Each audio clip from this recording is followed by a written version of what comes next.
Vamos a ver. Listo, de nuevo. Listo. Excelente. Entonces, bueno, muchas gracias por invitarme a colaborar en el curso de fotografía de la Casa del Artista. El seminario pequeño que vamos a tener se llama Fases de la creación de una obra artística visual. Está dedicado a las personas que están estudiando fotografía, pero igualmente para personas que estudian pintura, dibujo u otras artes plásticas o visuales, está bien. Inclusive lo voy a hacer desde mi experiencia haciendo obra pictórica. Entonces ahí tal vez le pregunte a José alguna que otra cosa que pueda aportar, porque el vocabulario técnico para fotografía pues no lo tengo, pero sé que les va a ser de provecho. Entonces, como José dijo, mi nombre es María José Damasio Castro y estoy tratando de pasar la diapositiva y no la puedo pasar. Allá. Bueno, les pido a todos para sacar el mayor provecho a ese seminario que traten de eliminar en lo posible todas las distracciones. Sé que es muy difícil estar en la casa a veces con la familia y las mascotas y todo, pero por lo menos no celular, no redes sociales, sería excelente. Además de que puedan tomar notas de las ideas que les parezcan valiosas. Esa la concebí no solamente como una charla, sino como un seminario que realmente puedan aplicar en un futuro próximo para la creación de su obra artística visual. Me encantaría que participaran, no sé si existe un chat en donde puedan hacer preguntas o si al final puedan hacer preguntas, pero todo lo que se les ocurra pueden anotarlo o si hay un chat, ponerlo en el chat y me encantaría que José tal vez interviniera con algunas preguntas eh, que sean relevantes en lo que voy diciendo para poder ir contestando eh, y que sea como más dinámico. Y En el, bueno, aquí en la plataforma de Teams hay una opción para levantar la mano. ok. Entonces pueden levantar la mano los que deseen hacer las preguntas y vamos a dar un espacio ahí para que hagan las preguntas correspondientes. Igual pueden, sí, escribir en el chat aquí del grupo lo que quieran preguntar. Perfecto. Yo creo que yo no puedo ver quién levanta la mano, pero ahí vos entonces ahí Sí, decís. está bien.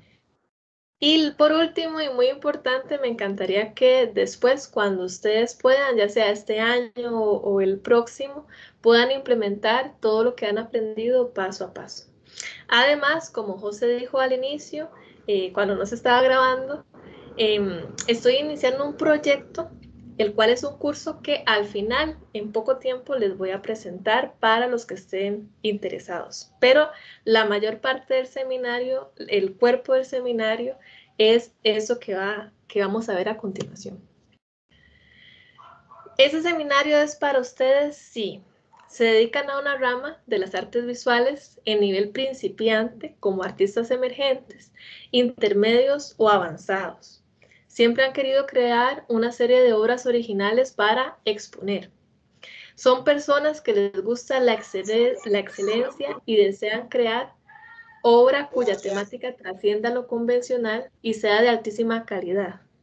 Y también es para vos si estás en la clase de José.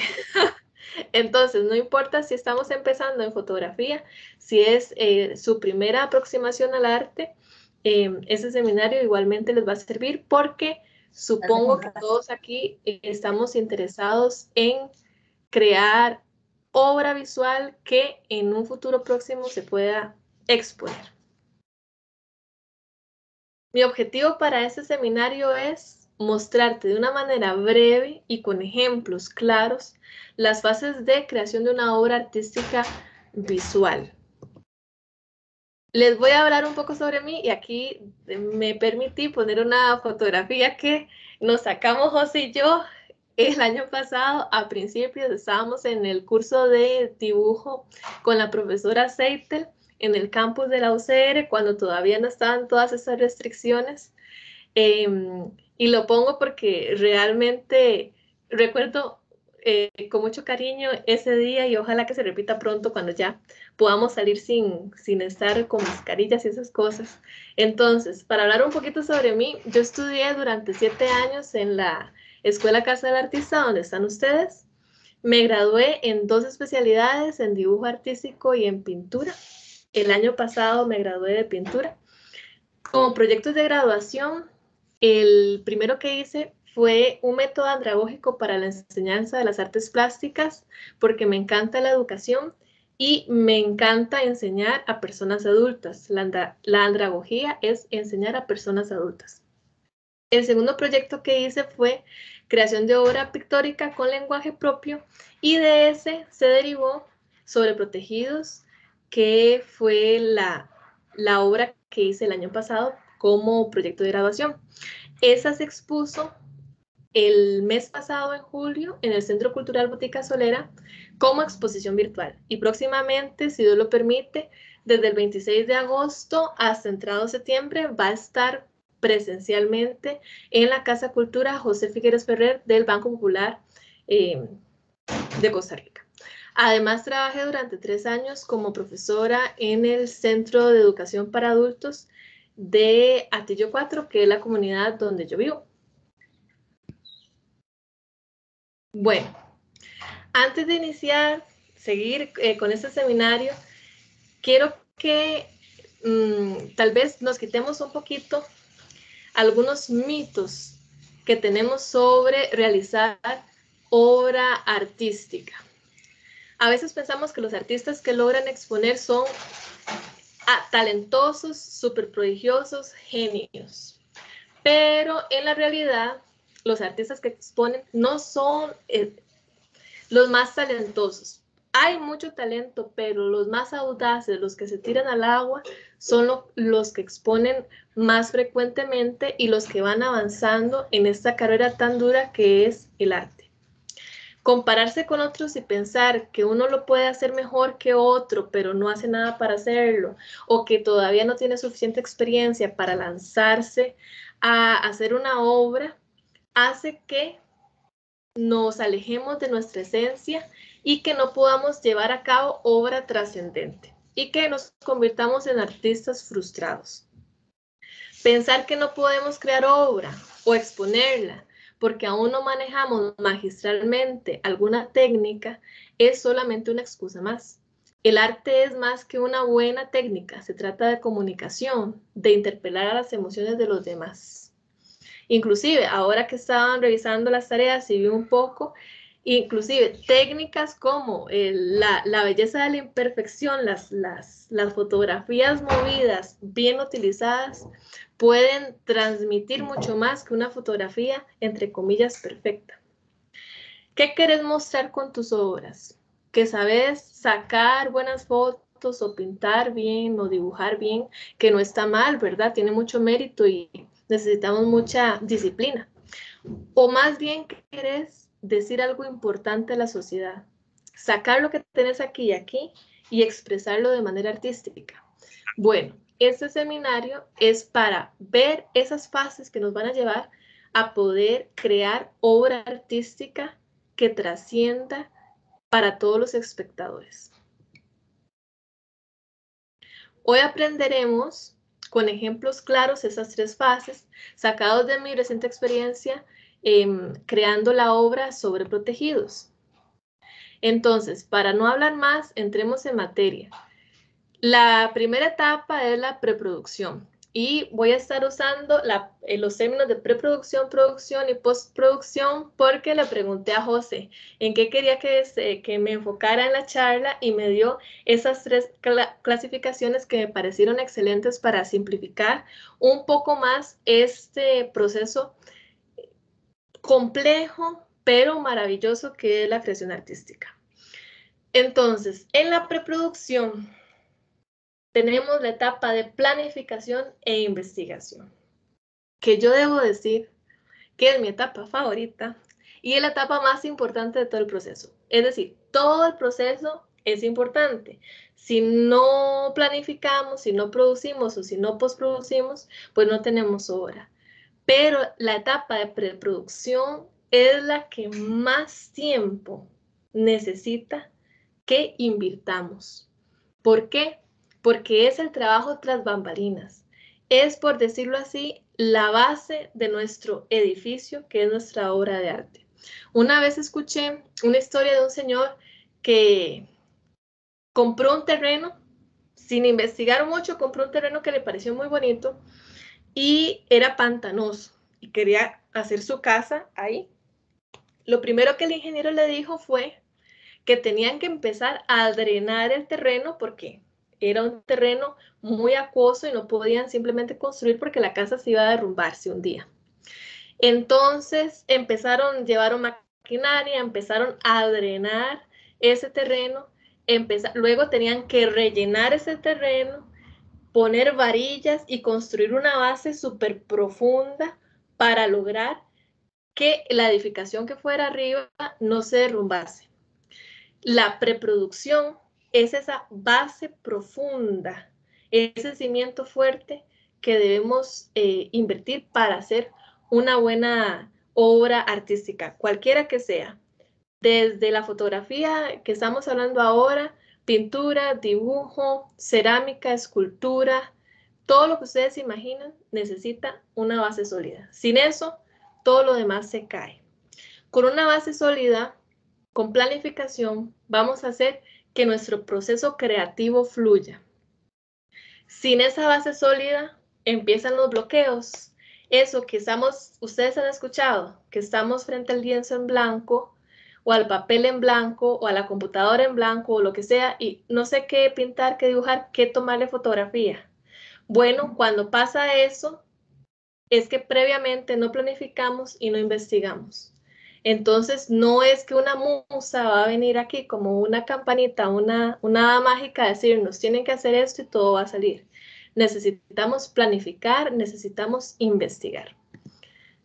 Luego sigue la etapa de la producción, que es donde aplicamos todas las técnicas que hemos aprendido en los cursos.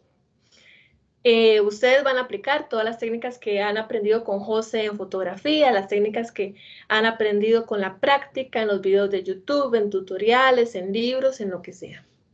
La técnica es muy importante, es cierto, porque si no tengo técnica o si no tengo bases, pues lo que yo planifique o investigue no lo voy a poder llevar a cabo. Pero no es tan importante si necesito afinarlo más. Es decir, si yo tengo una técnica básica, pero tengo una buena investigación y planificación, puedo utilizar esa técnica básica para hacer mi obra. Y con el tiempo yo voy a ir afinando con la práctica esa técnica y poco a poco voy a poder hacer una técnica más detallada, más fina. Lo que quiero que les quede grabado es que no importa que tengan apenas unas bases, lo importante es tirarse al agua pensando que va a ser su primera obra o sus primeras obras y que con el tiempo van a poder ir mejorándolas si practican. Y la última etapa es la postproducción, que es en donde empezamos a buscar sitios para exponer. Yo sugiero, y luego más adelante vamos a hablar un poco sobre eso, que empiecen a buscar sitios para exponer un poco antes de concluir la obra. ¿Por qué?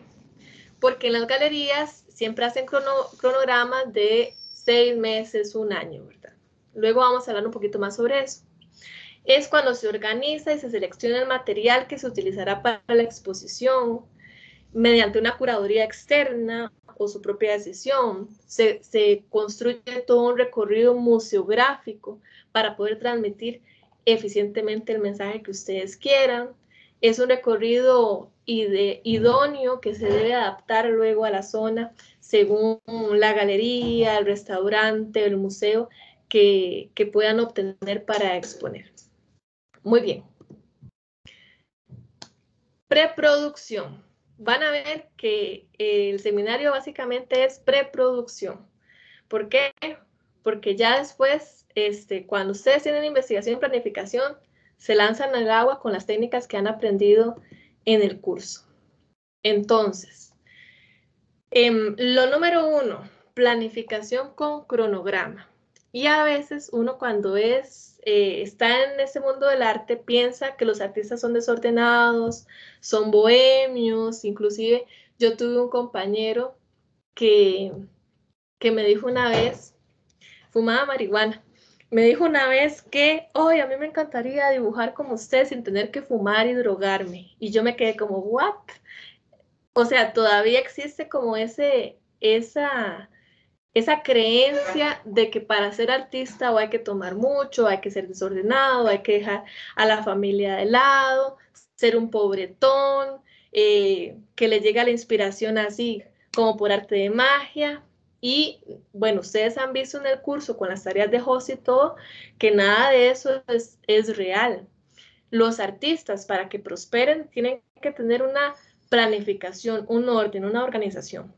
Entonces, el punto número 1 de la etapa de preproducción es planificar lo que vamos a hacer con un cronograma. Entonces, si alguno de ustedes aún no está acostumbrado a utilizar agenda, yo les sugiero que empiece a aprender.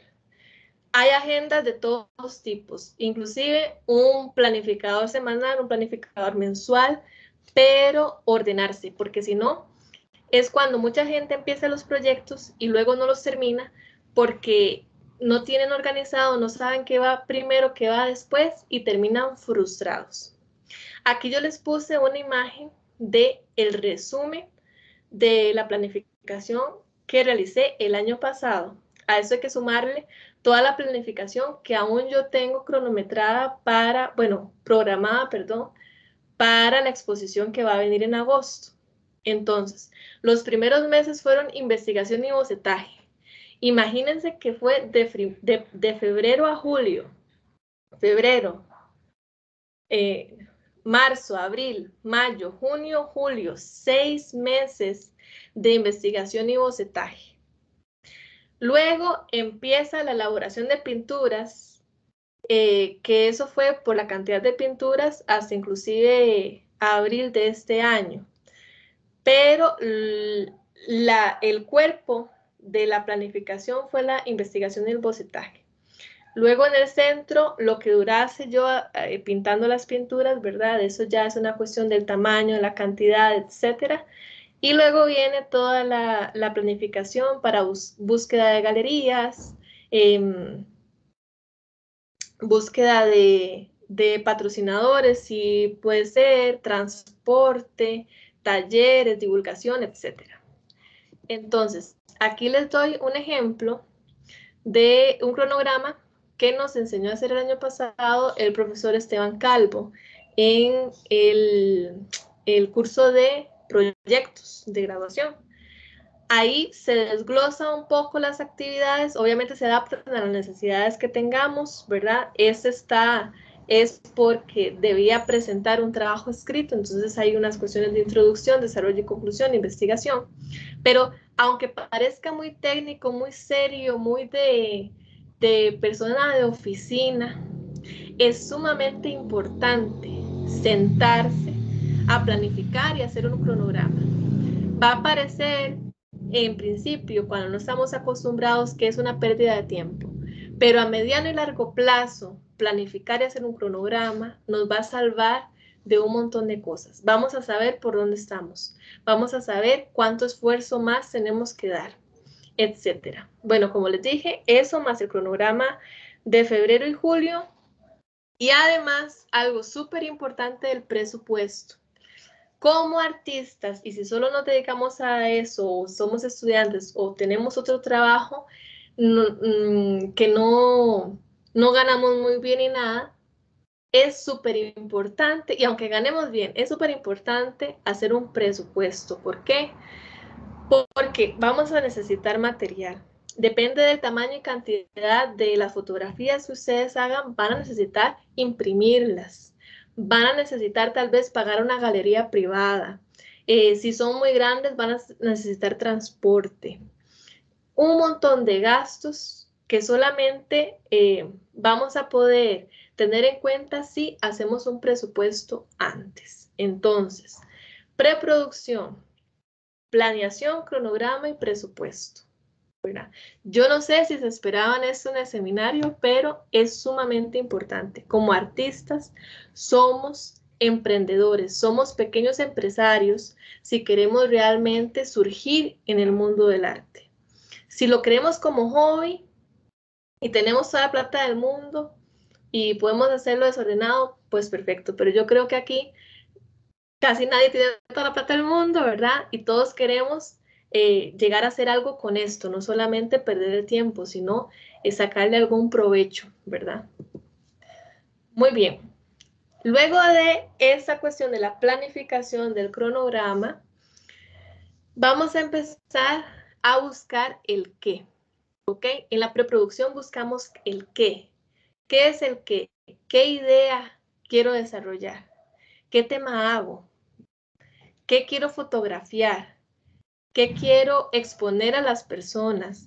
¿Qué quiero comunicar? ¿Cómo yo consigo el qué? Bueno, debo primero proponer, y eso es lo que se sugiere. Yo les estoy dando este orden, según a mí me lo enseñaron el año pasado, el profesor Juan Carlos Herrera de Pintura.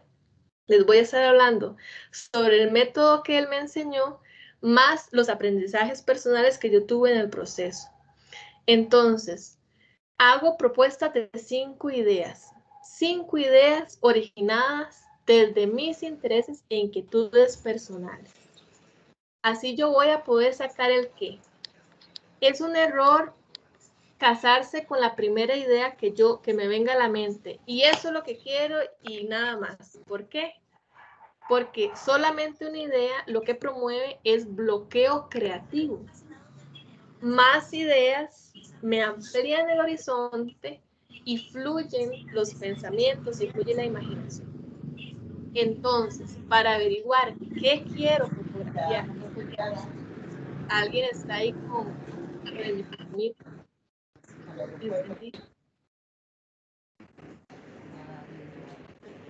Si lo pueden silenciar. Listo, ya. Gracias.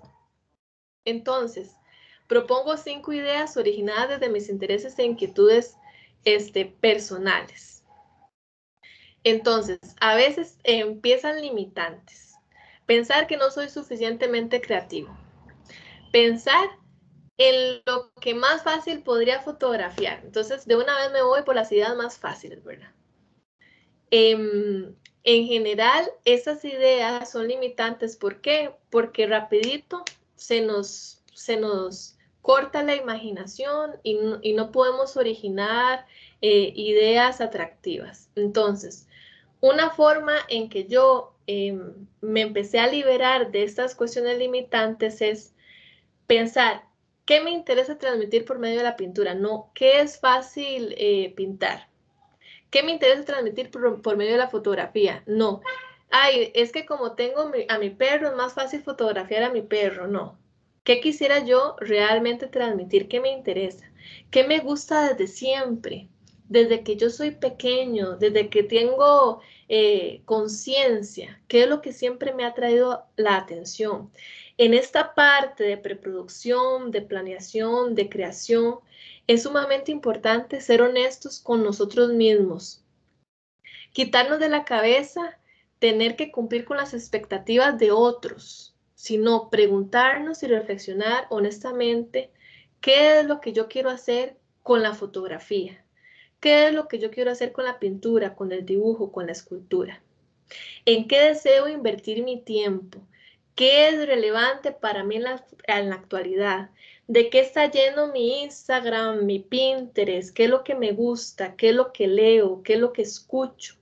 Entonces, por ejemplo, ahí yo puse que, bueno, tengo mis lecturas y conferencias, psicología en la pintura. A mí en lo personal, yo empecé a pensar qué es lo que me gusta mucho política, me gusta mucho el desarrollo psicoemocional, el desarrollo mental, el crecimiento espiritual y personal. Entonces, ahí empecé yo a rebuscar y reflexionar para sacar esas 5 primeras ideas y continuar fluidamente con el proceso del qué. Apenas estamos viendo el qué.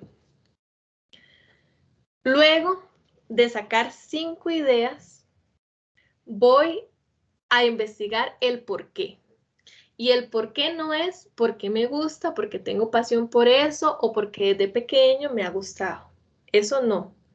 El por qué lo voy a descubrir cuando yo empiece a investigar. Entonces, les voy a dar el ejemplo concreto de las 5 ideas que yo tuve el año pasado. Y las tuve gracias a que, y de una vez les sugiero, empezar a leer, empezar a ver documentales, conferencias, todo lo que a ustedes les interesa. Si lo que les interesa es, por ejemplo, los videos musicales, pues vean videos musicales, investiguen sobre artistas, sobre diseñadores de audiovisuales, etcétera. O sea, lo que les gusta, investiguen. Entonces, como yo estuve y estoy siempre leyendo sobre desarrollo personal, el potencial del cerebro, la psicología cognitiva, eso me ayudó muchísimo a rápidamente crear 5 ideas, porque como mi cerebro pasa con eso, entonces rápido yo dije, quiero esto y lo otro. La primera idea que tuve el año pasado era hablar sobre las falacias en los discursos ideológicos de este siglo. Pregúnteme cómo se me ocurrió eso. Bueno, tanta cosa que yo escucho acerca de eso, yo dije, bueno, me interesaría hablar sobre eso. Me interesaría también, número 2, hablar sobre el perfeccionismo. Me gustaría hablar sobre las consecuencias del perfeccionismo en la psicología humana, no sé qué. Vean que son ideas. ¿Cómo lo voy a pintar? ¿Cómo lo voy a fotografiar? Eso en esta parte no importa. Son solo ideas, nada más. La otra era insectos y plantas en las memorias infantiles. Nada que ver con la anterior, ¿verdad? No importa.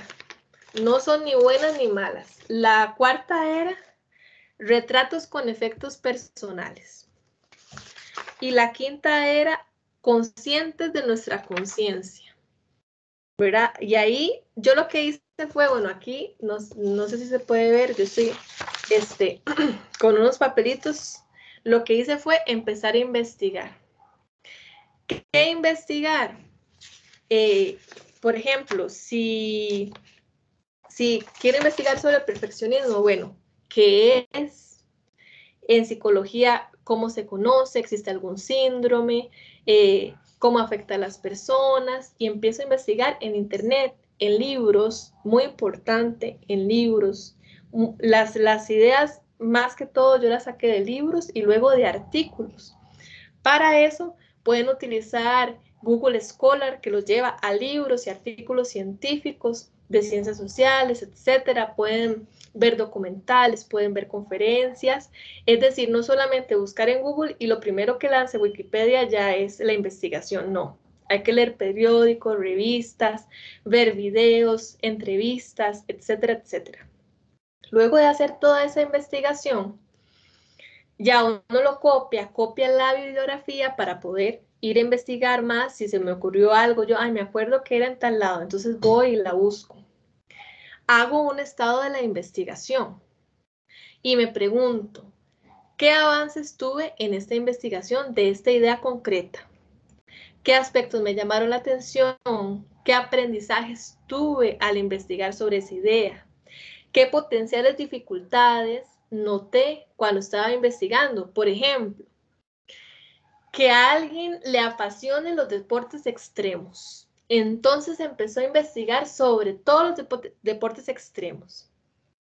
Y le encantó el paracaidismo, ¿verdad? Y entonces investigó quién fue el primer paracaidista y en qué cultura se creó y ahora quién es el campeón de no sé qué, bla, bla, bla, bla, bla, bla. Y mientras investiga, se da cuenta de una gran dificultad.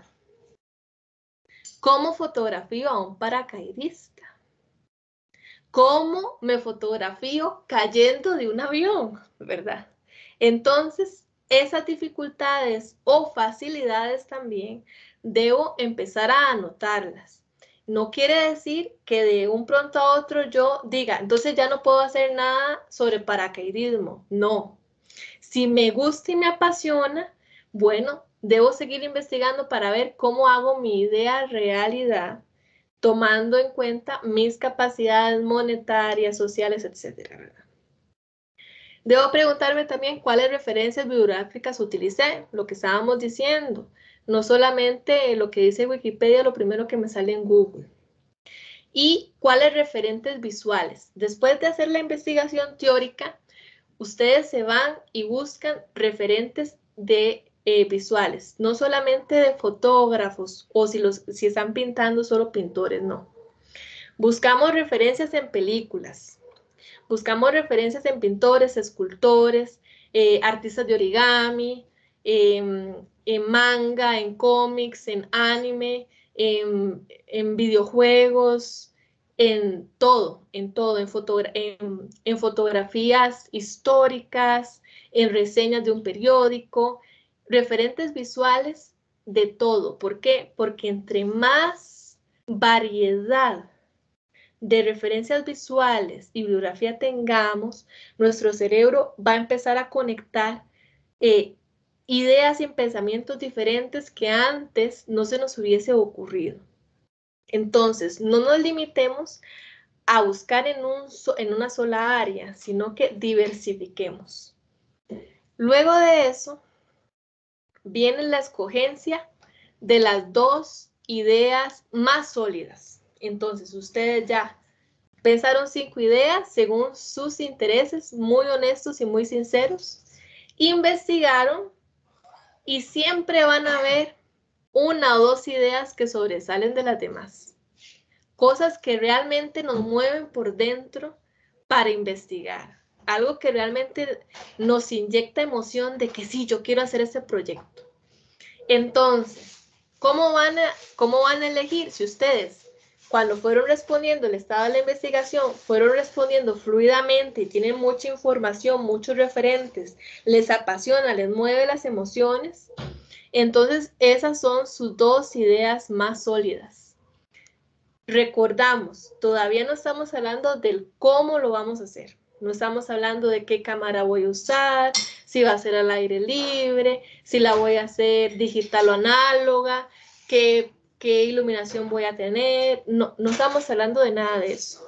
Estamos hablando de el qué. Primero, ya tenemos dos ideas sólidas, entonces. Luego de esas dos ideas sólidas, vienen los planteamientos para esas ideas sólidas. Y antes de continuar, voy a hacer un paréntesis.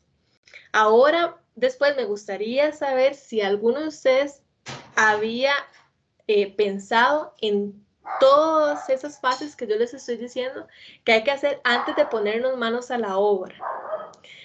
De el pensar las ideas, de investigar y de ahora de hacer planteamientos. Perdón si se oye un perro por ahí, ahorita se calla. Entonces, los planteamientos que son, bueno, tengo las dos ideas que más me gustaron de esas 5. Ahora debo pensar 5 diferentes perspectivas en las que yo puedo abordar esas dos ideas. ¿Por qué? Porque nuevamente vamos a diversificar nuestros pensamientos. Si solo decimos, es que yo quiero, necesito encontrar el dinero para pagarle a una empresa de paracaidistas y necesito tirarme de un avión y lo fijo aquí en la mente y solo eso, ¿qué va a pasar? Me voy a paralizar, no voy a continuar. ¿Por qué?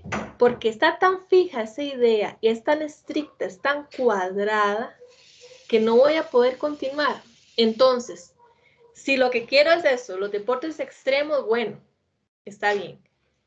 Pensar 5 diferentes perspectivas en las que yo lo pueda abordar. Y ahora que estamos hablando de los deportes extremos, podemos pensar, por ejemplo, ¿eso cómo lo sacamos? De la bibliografía, de la investigación. Empezamos a pensar, bueno, puedo abordarlo desde la historia de los deportes extremos más antiguos, por ejemplo. O puedo pensarlo desde el punto de vista de las personas que practican los deportes extremos. ¿Por qué los practican? ¿Cómo fue que los conocieron? Puedo pensarlo desde la perspectiva de los científicos que estudian el cerebro de las personas que practican deportes extremos y que son adictos a la adrenalina. Puedo pensarlo desde esa familia que está esperando a su hijo que regrese vivo del Everest, ¿verdad? O sea, lo que siente esa familia al ver que su hijo se pasa tirando el bungee, el paracaídas o haciendo canopy, ¿verdad?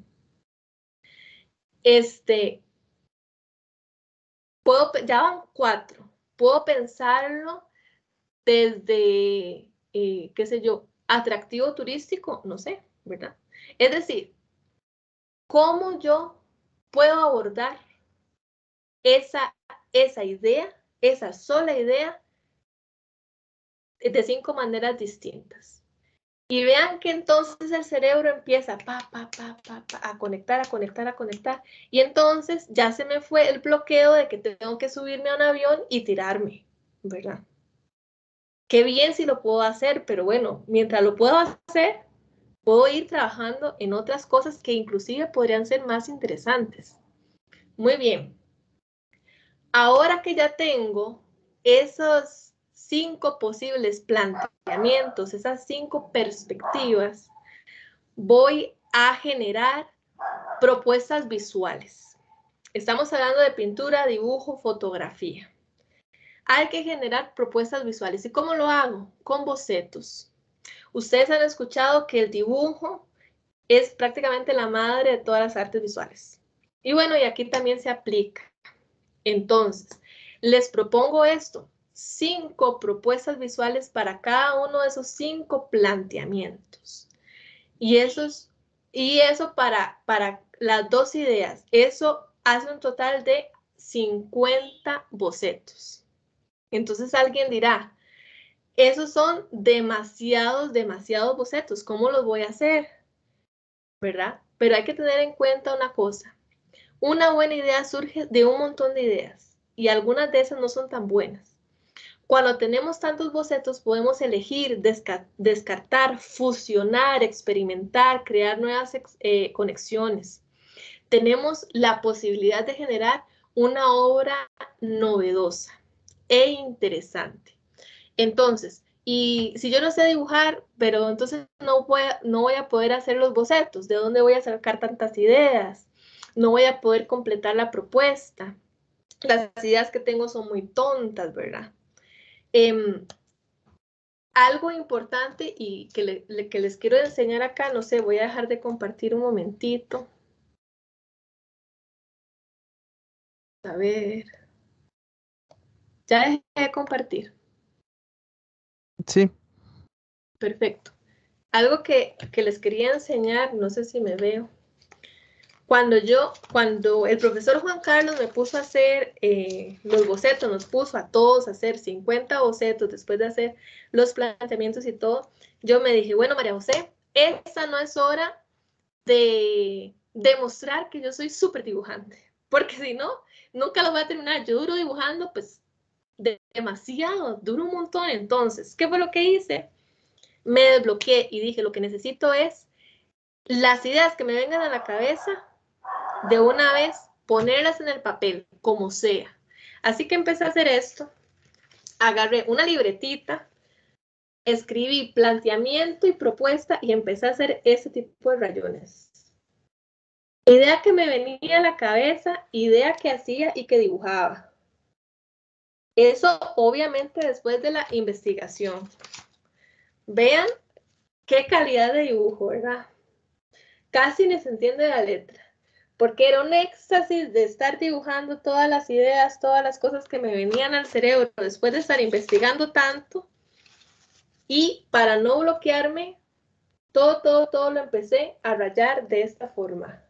Y así puedo seguir pasando páginas y páginas. Vean que es un cuaderno chiquitito.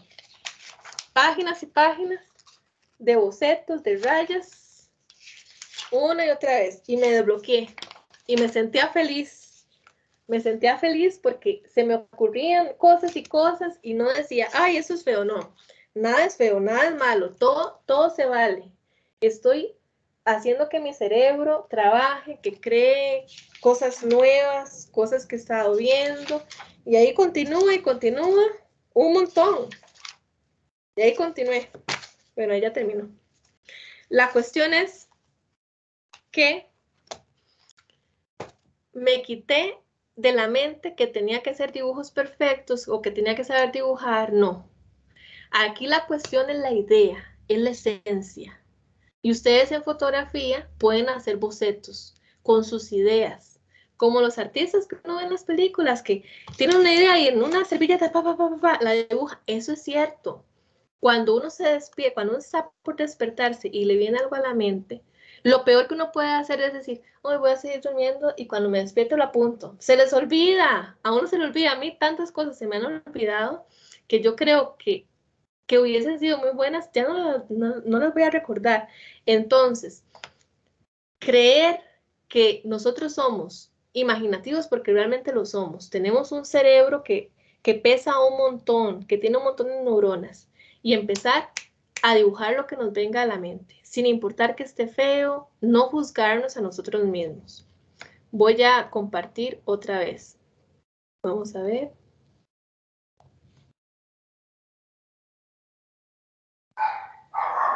Entonces, ¿de dónde voy a sacar tantas ideas? Bueno, ya investigué de las referencias bibliográficas. Todavía no está compartiendo, Mari.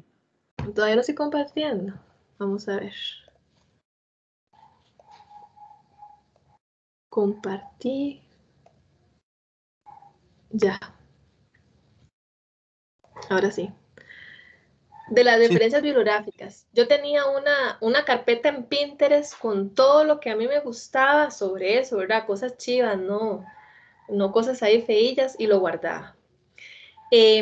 Pensar que hay diferentes formas, digamos, no solamente me tengo que quedar con lo figurativo, sino que puedo jugar con lo onírico, con lo abstracto, con lo realista, lo hiperrealista, ¿verdad?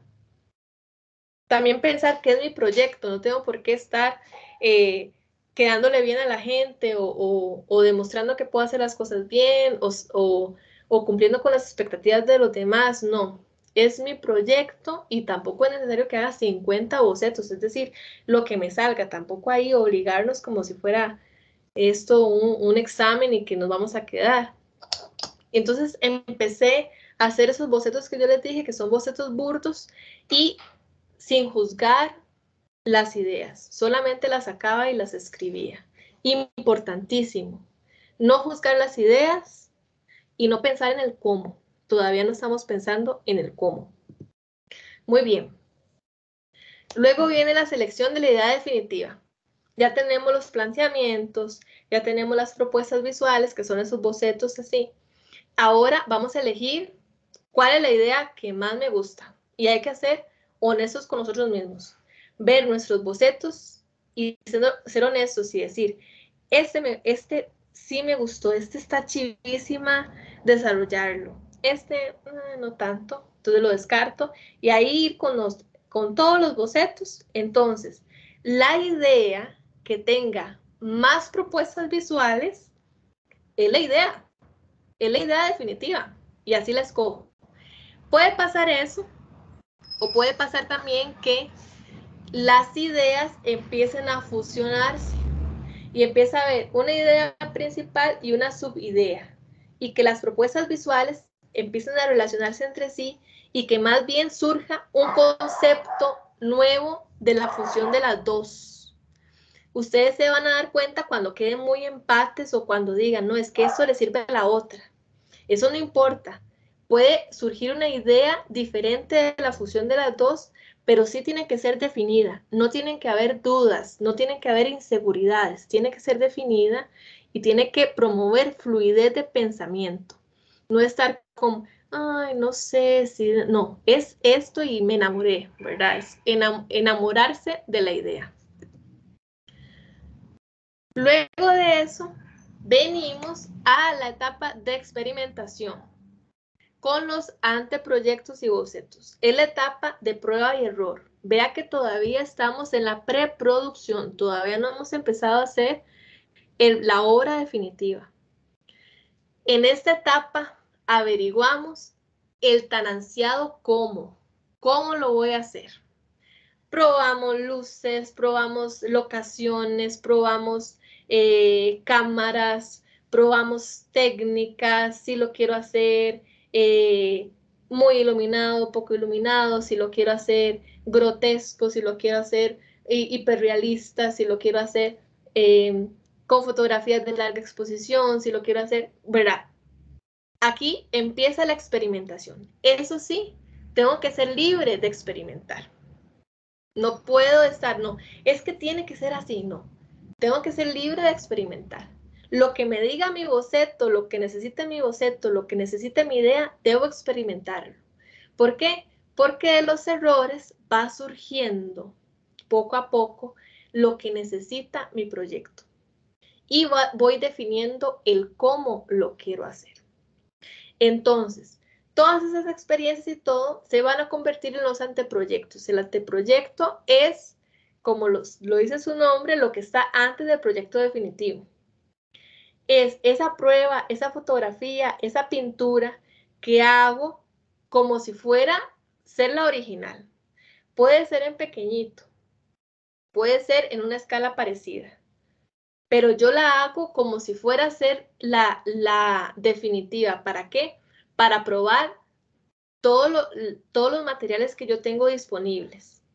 No es como, ay, es que para no gastar plata, no. Aquí es probar a una escala pequeña lo que luego voy a hacer, porque si no lo pruebo ahora, luego van a surgir problemas cuando lo esté haciendo definitiva y el tiempo y el gasto de dinero va a ser mayor que si lo hiciera aquí a escala pequeña como anteproyecto. Entonces, les pongo un resumencito y ahora les voy a enseñar uno de los álbumes que tengo lleno de fotos de todas las etapas de producción, de preproducción y producción de las pinturas que hice el año pasado. Ahí ven una fotografía de uno de los bocetos burdos de la libreta. Luego yo utilicé una técnica que es el collage, que se las recomiendo muchísimo porque nos sigue permitiendo conectar cosas que parecen que no tienen ninguna relación entre sí. Entonces, aunque ustedes hagan fotografías, les recomiendo hacer collage, inclusive collage con sus propias fotografías, porque de ahí pueden surgir soluciones visuales, pero excelentes. Entonces, yo utilicé el collage y luego hice muchísimos anteproyectos, en este caso, en acrílico y óleo, para buscar la composición que necesitaba, los colores, etcétera. Ahora vamos a hablar un poquito sobre eso. Bueno, y como estaba haciendo un trabajo escrito, eso ustedes no lo tienen que hacer así, a menos que lo quieran. Bueno, yo después, este año igual, también hice así las pinturas que me hacían falta porque a mí me encanta, pero no tienen que hacer tablas y textos y así. Eso yo lo hice porque tenía que presentar un trabajo escrito y debo decir que me sirvió mucho y debo decir que si ustedes lo pueden hacer, sería súper recomendable. ¿Por qué? Porque cuando ustedes van a presentar su obra, como ustedes ya lo escribieron, ya lo investigaron, ya lo redactaron, lo resumieron, lo sintetizaron, lo probaron una y otra vez, experimentaron, cuando les pregunten de qué se trata su obra, ustedes van a sabérselo al dedillo, no se van a quedar trabados como e inventar cosas como para hacer que calcen y que se ve que está resbalando, ¿verdad? Patinando. Entonces, bueno, aquí en esta tabla yo lo que puse fue el planteamiento, la propuesta visual, el porqué y el análisis de este anteproyecto que se llama Cría Cuervos, ¿verdad? Y ahora les voy a hablar un poquito de toda la obra en general, de las 7 pinturas, que se llama Sobreprotegidos. En este caso, este que es el anteproyecto, ya el definitivo antes del definitivo, utilicé como planteamiento padres sobreprotectores, porque estoy hablando sobre la sobreprotección y las consecuencias en los jóvenes y adultos cuando fueron criados sobreprotegidamente, ¿verdad? Entonces, el planteamiento es ese, padres sobreprotectores. La propuesta visual son padres ausentes que premian materialmente a sus hijos para sustituir su presencia. Y ustedes me van a decir, ahí dice todo eso. Y yo, bueno, después de hacer varios bocetos, varios anteproyectos, fui sintetizando la idea hasta crear eso. Y de un pronto a otro, bueno, ya yo tenía en el boceto burdo el cuervo. Y ahora les voy a enseñar un poquillo de cómo lo iba metiendo y ya después primero en un cuerpo normal, luego lo fusioné con un cuerpo, luego le puse la chiquita, luego, ¿verdad? El origen del planteamiento, ahí lo pongo, lo que dicen los psicólogos, ¿verdad? Lo que pasa cuando no dedican tiempo de calidad a sus hijos y que los chiquitos, entonces empiezan a crecer con deficiencias de afecto y etcétera, etcétera. Y pongo también el análisis de los colores, de los objetos que hay, qué significa cada cosa para mí, ¿verdad? Esto es para mí, porque vean, lo maravilloso de crear una obra es que ustedes investigan, ¿verdad? Pero ya luego cuando la hacen, ustedes le dan el significado a cada cosa y no se lo sacan de la manga, sino que es a raíz de toda la investigación y de la producción de bocetos. Es una maravilla y se van a dar cuenta que cuando ustedes hacen todo el proceso previo de planeación, de bocetaje, cuando estén creando obra, ustedes, en vez de ir a buscar lo que hizo fulanito en el celular, para ver si pueden adaptarlo, más o menos copiarlo, que no se parezca, ustedes van a ir a buscar en sus bocetos. O sea, va a ser tan natural estar viendo sus anotaciones, viendo sus bocetos, y el bloqueo creativo no existe. Se va. ¿Por qué? Porque ustedes saben de lo que están hablando.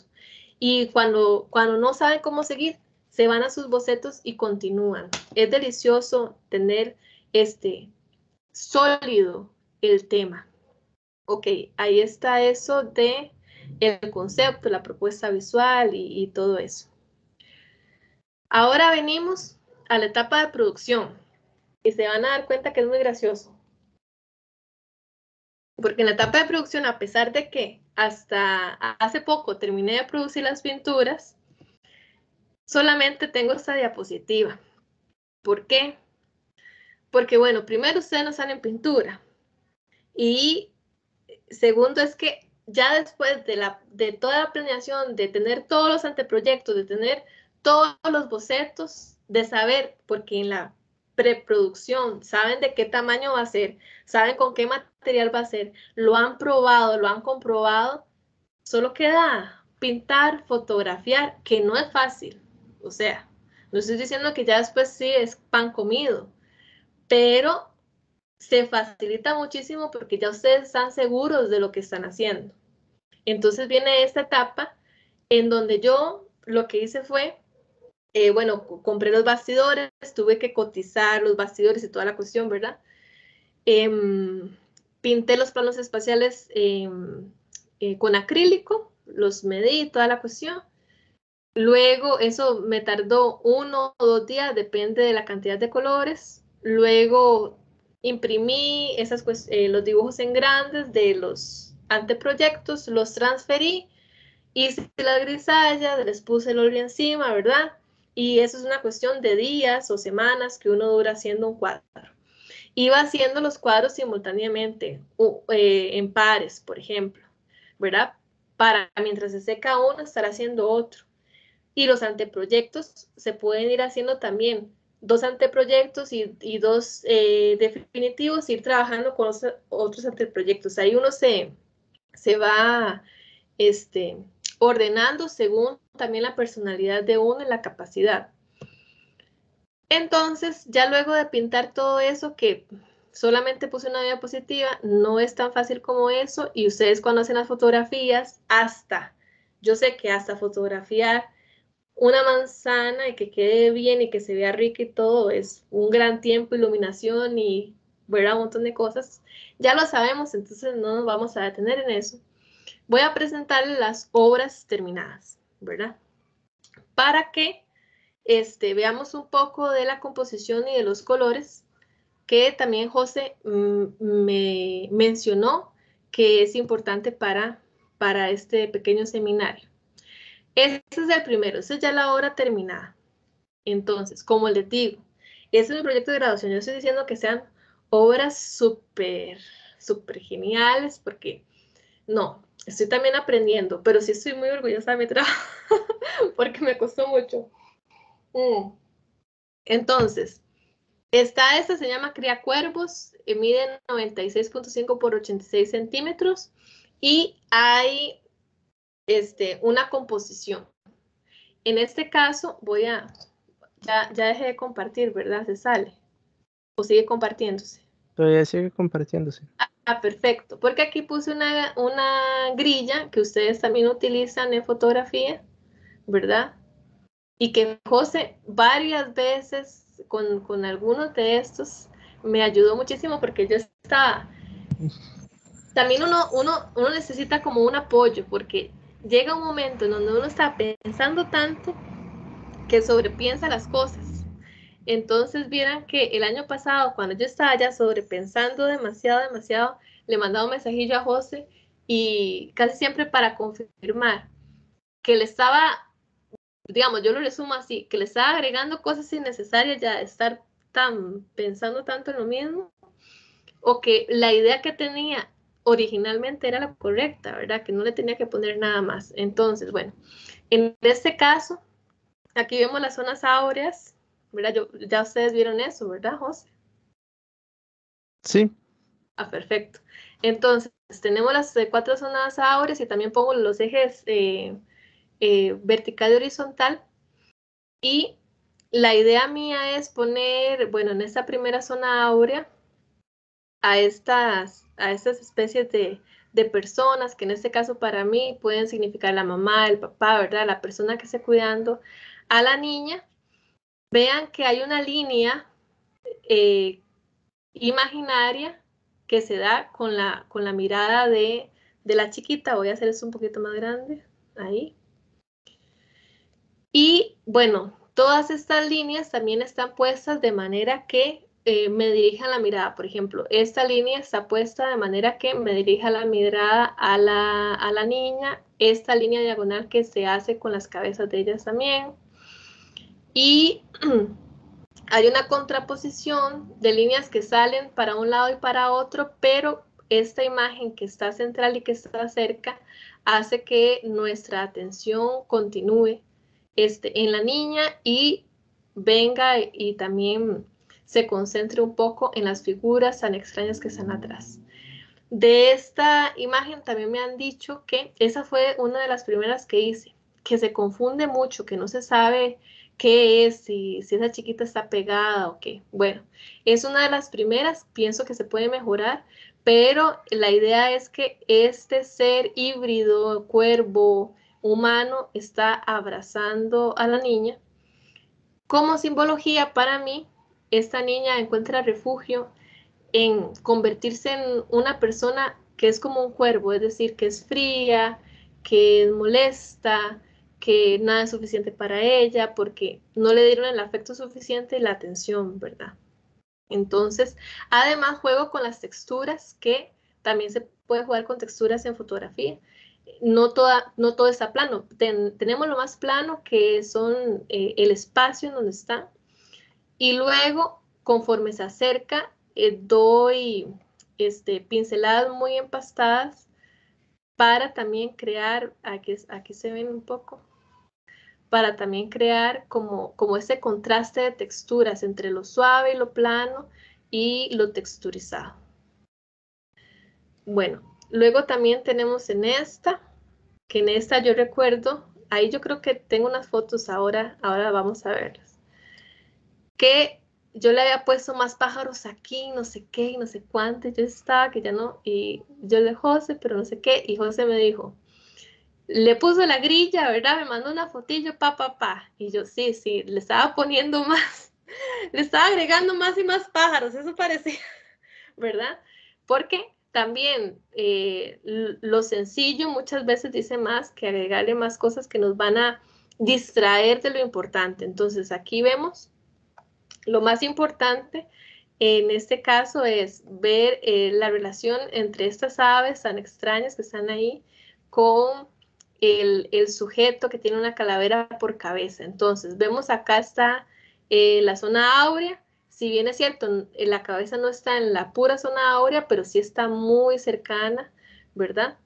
Al punto. Y también hay una dirección que nos indica atención, por ejemplo, esta ave que lo vuelve a ver aquí, esta línea que me hace ver para acá, esta línea que me hace ver para acá, la colita también. Y bueno, luego está este ente por atrás, que es importante, pero tampoco tiene que quitarnos toda la atención, sino que tiene como que, tengo que notar la presencia, tengo que ver que hay algo extraño ahí. Es importante, pero lo principal es lo que está aquí en el primer plano. Esa es esta y esta fueron las primeras que realicé el año pasado. Luego esta la hice este año, esa se llama primer promedio. Y aquí jugué mucho con los pesos y con el equilibrio y toda la cuestión. También otra vez las líneas me ayudan a guiar la mirada a lo importante, en este caso, que es el rostro de la niña. Ven, todas las líneas me guían acá. Y tengo esta medalla pesada que jala hacia un lado y la mochila que jala hacia el otro. Entonces hay una cuestión ahí de equilibrio de pesos, aunque esto no está totalmente grande, pero crea esa sensación de tensión entre esta zona y esta zona también. Muy bien. Luego tenemos esta que se llama Se desplumó. Vean que en todas las pinturas creo estos espacios que hacen parecer como claustrofóbicos, como espacios, yo quise crear como espacios mentales, imaginarios de pensamiento, como perturbadores, ¿verdad? Aquí está esta figura que se está desplumando. Igual la ubico en el centro, sin embargo, aunque es central, vean que hay dinamismo con estas plumas que están totalmente al contrario de donde está la cabeza, ¿verdad? Igual todas las líneas, viene esta línea que me dirige la mirada a la cabeza, esta también, entonces eso es muy importante. Vamos a ver, para no hacerlo más largo.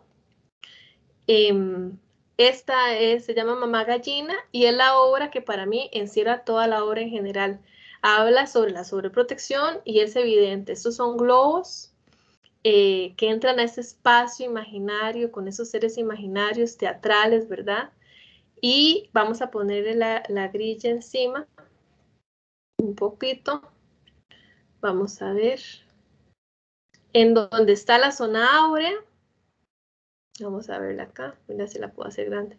La zona áurea acá, donde está la cabeza de la mamá gallina. Y luego viene otra por acá, donde está él escondido y él está cercano aquí a la esquina. Y esa zona áurea que me hace observar dónde vienen y se meten esos globos negros, ¿verdad? Que están por acá. Entonces también en todas las obras traté de utilizar una composición que fuera atractiva, que tuviera un recorrido visual atractivo para que las personas pues vieran la historia que estoy contando. Ese se llama El Berrinche. Igualmente, bueno, figura central, el niño y arriba es importante y hay una diagonal aquí en donde están relacionándose ellos dos. Vamos a quitarle esto. Donde están relacionándose ellos dos. Y una cosa importante que de hecho José me hizo notar una vez que lo estábamos viendo, que esta mano parece como que lo está manejando a él. Yo no lo había notado, pero sí es cierto. Luego otra persona me dijo que parece que esto es una caja que se está abriendo. Y yo, qué chiva, no lo había visto de ese modo. Yo lo había visto como en un plano de movimiento, como paredes y pisos. Y esa persona vio una caja que se estaba abriendo y que estaba entrando el niño berrinchoso. Pero bueno, son diferentes interpretaciones que todas son válidas y son riquísimas. Y aquí nuevamente vienen las líneas a decirnos hacia dónde tenemos que ver. Y por último, esta es no sabe nadar. Líneas de nuevo que nos indican hacia dónde tenemos que ver, y en este caso, ahí vean que no lo puse en el centro, sino que lo puse hacia un lado para que sea más artístico. Bueno, por cuestiones de composición. Y hay una figura en el primer plano y otra en último, y juego con esta cuestión de la transparencia. Entonces podemos jugar con efectos, podemos hacer algo surrealista, realista, pero con efectos que nos conduzcan a interpretar la historia que estamos contando. Bueno, después de todo esto viene la etapa de postproducción. Voy a tomar agüita. En esta, voy a ver qué hora es. Perfecto. En esta etapa, esa foto es de la exposición en la Botica Solera. Lo pusimos un día y a los 2 días tuvimos que quitarlo, la verdad. Fue una pena, se veía demasiado lindo. Yo estaba muy emocionada, pero bueno, gracias a Dios está grabado. Ahí, si ustedes quieren verlo, en mi Facebook está, por si quieren ver la explicación de cada una de las obras, bien, no así como yo les dije lo de la composición, que es lo que nos interesa ahora, sino la explicación de cada una con su simbolismo, con todo. Está en mis Facebook, Damasio Arte. Ahora les voy a dar, les voy a presentar como el nombre para el que quiere lo escriba y lo busque. Entonces, en la etapa de postproducción viene la búsqueda y exposición. ¿Ok? Y aquí, no sé por qué me estoy saliendo. Vamos a ver. Viene la cuestión de la curaduría. Depende de la galería en que vayamos a exponer, o si exponemos con un colectivo, puede haber curaduría externa o no. Es decir, puede que un curador tenga que ver la obra y elegir cuáles son las que funcionan para exponer según su criterio. También nosotros, digamos, a mí, para esta exposición, no me pidieron curador externo, me dijeron, usted sea su curadora y usted inclusive haga su recorrido museográfico. Y yo, yay, ¿verdad? Las voy a poner todas y las puedo ordenar como yo quiera, bueno.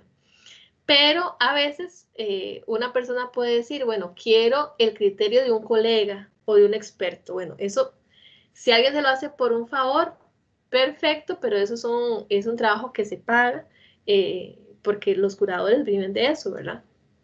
O si la galería da ese servicio y es un requisito, pues entonces se cura.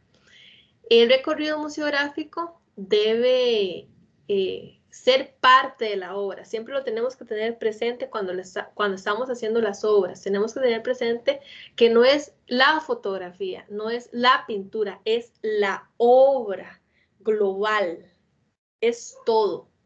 Entonces, ese recorrido museográfico va a ser importantísimo para que la obra conserve su esencia y su peso, ¿verdad? Vamos a buscar galerías, museos, convocatorias físicas o virtuales. Ahora que lo virtual está en apogeo, desarrollándose rapidísimo, hay que aprovecharlo también. También ser muy vivos, porque hay mucha gente que está dedicándose a hacer exposiciones virtuales y lo que quiere hacer es sacarlos del dinero. Entonces hay que saber en qué exposición participar y en qué no. Y saber que es una cuestión de sentarse a llamar, a investigar, a visitar, a mandar correos, a enviar bien presentado el portafolio de nuestra propuesta. Eso es muy importante. ¿Cómo hice yo para que me abrieran las puertas en 2 sitios para exponer? Gracias a Dios, primero que todo, y segundo, yo envié un correo electrónico bien formal. Bueno, primero llamé, es importante y es muy bueno llamar, hablar con el director de la galería, presentarse, uno decir de dónde es y todo de la forma más amable, más amena posible, pedirle dónde puede enviar el correo directamente para que no quede el correo olvidado donde llegan todos, sino directamente al curador o al galerista que nos interesa. enviarle el portafolio sumamente presentado, ¿verdad? O sea, con las mejores fotos que tengamos, todo etiquetado, bien bonito, bien centrado, porque una buena presentación nos puede abrir una puerta, una mala presentación no las puede cerrar, aunque las pinturas estén bien, pero si están desenfocadas, desencuadradas, aunque las fotografías estén bien, si están con una mala presentación, si están pequeñas, si ustedes no sacaron el tiempo para hacer que la resolución en la presentación fuera la correcta, pues estamos fritos, ¿verdad? Entonces, hacer un buen portafolio, poner nuestro currículum, poner en donde hemos expuesto, si hemos expuesto en algo, explicar nuestra propuesta, y ya que hicimos toda la investigación y los bocetos, pues explicar nuestra propuesta no va a ser difícil, porque ya hemos investigado, ya sabemos de lo que estamos hablando y podemos pedirle, si no sabemos redactar muy bien, pedirle a alguien que nos ayude para usar correctas las palabras, para no redundar, o sea, dar un aspecto de calidad fino, profesional. Además de todo eso, vamos a tener que empezar a ver el enmarcado, vamos a imprimir las fotografías para enmarcarlas en vidrio, o las vamos a imprimir en un lienzo sin enmarcar, o las vamos a presentar en una pantalla o en un proyector, ¿verdad? Cómo vamos a embalarlas, cómo las vamos a transportar, cómo va a ser el montaje, el desmontaje, si tengo que llevar materiales o la galería se hace cargo. Las fichas técnicas, en este caso yo tuve que hacer las fichas técnicas, tuve que diseñar el póster que iban a presentar en las redes sociales para que la gente fuera a ver la exposición virtual. Entonces, si yo no sé diseñarlo, pues pedirle un favor a algún amigo que sepa diseñar o pagar a un diseñador, pero que sea un diseño bonito, no que sea ahí una cosa charral, porque aunque la fotografía sea súper, si el folleto, si el panfleto es feo, ya deja mucho que desear y hay gente que simplemente no va, ¿verdad? Yo no sé si a ustedes les ha pasado, pero yo puedo distinguir una mala película con solo ver en la portada. Entonces hay que tener mucho cuidado con eso. También tenemos en la postproducción, inauguración, vernissage, publicaciones, promulgación, divulgación, talleres, visitas guiadas, comunicados de prensa. ¿Por qué? Porque todo ese trabajo de meses de investigación, de producción, de buscar dónde exponer y no divulgarlo para que por lo menos llegue a alguien, es una tristeza. Todo eso es en postproducción y por eso es muy importante el presupuesto, porque ahí vienen gastos ocultos que la primera vez, como yo, los estoy descubriendo, ¿verdad? Pero ya para la segunda yo voy a saber, mira, tengo que tomar en cuenta esto y lo otro, y ya no me van a tomar como por sorpresa. Muy bien. Hasta aquí. Si les ha parecido interesante y tienen preguntas, todavía falta un poquitito, pero me gustaría escuchar comentarios, preguntas antes de continuar. Sí. El poquito para finalizar. Está bien. Bueno, Fabricio tiene una pregunta. Sí, quería saber qué es curaduría. Ok. Bueno, curaduría, vamos a ir aquí. Cuando hablamos de curaduría, un curador es una persona experta en la rama del arte específica. No sé si me estoy escuchando yo. Sí. Ajá. Es un experto en artes plásticas o en artes visuales, que lo que hace es, cuando nosotros presentamos la propuesta con todas, en sus casos, las fotografías, en mi caso, todas las pinturas, elige cuáles se exponen y cuáles no, pero no por una cuestión caprichosa, sino para crear un recorrido museográfico idóneo que pueda transmitir correctamente el mensaje. El curador tendrá su criterio, por ejemplo, qué qué sé yo, decidieron hacer 20 fotografías y 10 fotografías son de gran formato. Otras 5 son de la mitad del formato y las otras son así de chiquititas. Y entonces el curador dice, de ahí esas así de chiquititas, bueno, las podemos presentar en tal formato o mejor las excluimos o esas están bien pero para otra exposición, ¿verdad? Entonces él tiene sus criterios para que el recorrido sea ameno, sea atractivo para los espectadores. Para eso sirve una curaduría. Él escoge según un criterio profesional cuáles son las obras que vale la pena exponer en esa exposición específica. Perdón, ¿es de acuerdo a un tema o no sé? Sí, el curador debe saber el tema, por eso es muy importante hacer una buena propuesta y tener una temática sólida. Por ejemplo, si yo digo, bueno, es sobre la sobreprotección y yo incluyo esas pinturas que les presenté, pero además incluyo unos dibujos de unos arcoíris, unos periquitos, que no tienen nada que ver con lo que voy a exponer, pero es que yo los quiero exponer, el curador seguramente me va a decir, bueno, pero eso que tiene que ver con el tema que usted escogió. No, nada más es que yo los sí, si quiere exponerlos, no, es que, o exponemos sobre un tema o sobre otro. Sin embargo, si es, por ejemplo, una exposición de toda su obra, una exposición de diversas temáticas, pues ahí también queda un poco a criterio del curador si pone varias temáticas juntas, ¿verdad? Es más que todo para que la exposición sea exitosa, que sea atractiva, que no sea un desorden, tener una lógica, una historia que contar con la exposición. Uno podría llegar a ser curador o no sé cómo podría ser eso. Sí, uno puede ser el curador. Yo fui ¿Cómo? la curadora de mi propia... Sí, uno puede ser el curador, digamos.